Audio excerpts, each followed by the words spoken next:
नक्सलवाद को खत्म करने बीजेपी सरकार ने नई रणनीति बना ली है।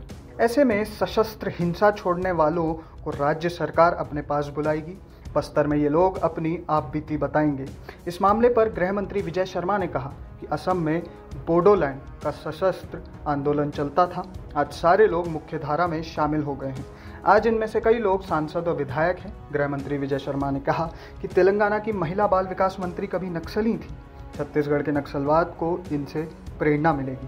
तेलंगाना की मंत्री बनी डी अनसुया सीतक्का की जीवन आसान नहीं रहा है। कोया जनजाति से आने वाली अनसुया सीतक्का कम उम्र में ही माओवादी आंदोलन में शामिल हो गई थी। वह उसी आदिवासी क्षेत्र में एक सक्रिय सशस्त्र गुट का नेतृत्व करने लगी। कई बार उनकी पुलिस के साथ मुठभेड़ भी हुई।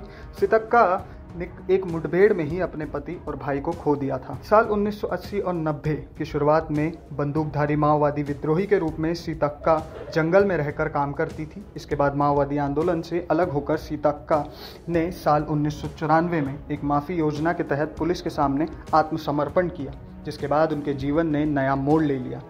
इतना कुछ होने के बाद भी उन्होंने अपनी पढ़ाई जारी रखी और लॉ की डिग्री हासिल कर वारंगल के एक कोर्ट में प्रैक्टिस भी की। कोर्ट में कुछ समय की प्रैक्टिस के बाद उन्होंने तेलुगु देशम पार्टी या टीडीपी में शामिल हो गई। वो साल 2004 में सीतक्का ने मुलुक सीट से चुनाव लड़ा, लेकिन हार गई। 5 साल बाद 2009 में विधानसभा चुनाव में सीतक्का ने मुलुक सीट पर जीत दर्ज की और विधायक बनी। फिर 2014 के विधानसभा चुनाव में वह तीसरे नंबर पर रही। साल 2017 में सीतक्का कांग्रेस में शामिल हुई और 2018 के विधानसभा चुनाव में बीआरएस की आंधी के बावजूद जीत हासिल की। बता दें कि कोविड-19 महामारी के दौरान उनके निर्वाचन क्षेत्र के अलावा दूर दूर तक उनके काम को सराहा गया था। मंत्री सीतक्का ने पिछले साल 2022 में उस्मानिया विश्वविद्यालय से पॉलिटिकल साइंस में पीएचडी पूरी की। पढ़ाई पूरी करने के बाद सीतक्का ने ट्विटर वर्तमान में एक्स पर कहा था कि जब मैं नक्सली थी तो कभी नहीं सोचा था कि वकील बनूंगी।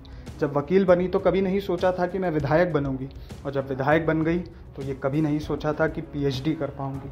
सीतक्का की ये जो कहानी है, ये मोटिवेशनल कहानी है, ये हर एक घर तक जानी चाहिए। इसलिए अगर आपको ये वीडियो पसंद आया हो तो आप इसे लाइक और शेयर करना ना भूलें। साथ ही साथ हमारे चैनल खबर विभाग को भी सब्सक्राइब करना ना भूलें।